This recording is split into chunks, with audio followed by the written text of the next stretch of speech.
ડીસાની Sai Baba club ખાતે આજે ભવ્ય ચેસ ટુર્નામેન્ટનું આયોજન કરવામાં આવ્યું હતું, જેમાં વિવિધ જિલ્લાઓમાંથી આવેલા અંદાજે 100 જેટલા ખેલાડીઓએ બુદ્ધિના ખેલમાં ઉત્સાહભેર ભાગ લીધો હતો.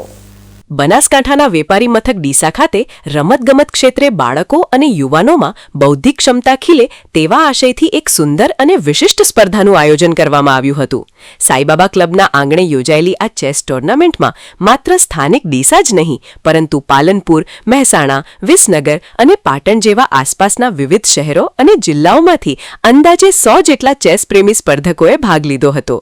આ સમગ્ર ટુર્નામેન્ટને મુખ્ય 3 અલગ અલગ વર્ગોમાં વહેંચવામાં આવી હતી, જેમાં અંડર 9, અંડર 14 અને ઓપન કેટેગરીમાં સ્પર્ધકોએ પોતાની તીક્ષ્ણ બુદ્ધિ અને ચતુર ચાલનો અદ્ભુત પરિચય આપ્યો હતો.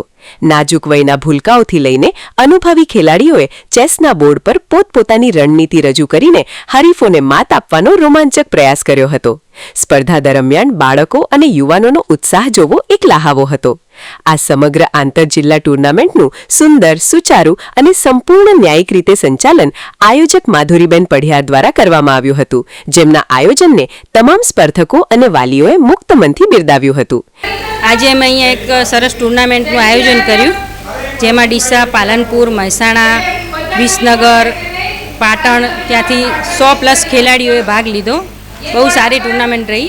આપણે 3 કેટેગરીમાં ટુર્નામેન્ટ રાખી હતી, અંડર 9, અંડર 14 અને ઓપન, જેમાં બધા ખેલાડીઓએ ઉત્સાહભેર ભાગ લીધો.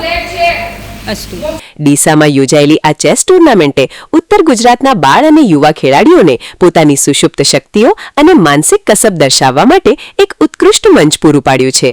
અતુલ પટેલ સાથે Haresh Thakor, BK news channel, Deesa.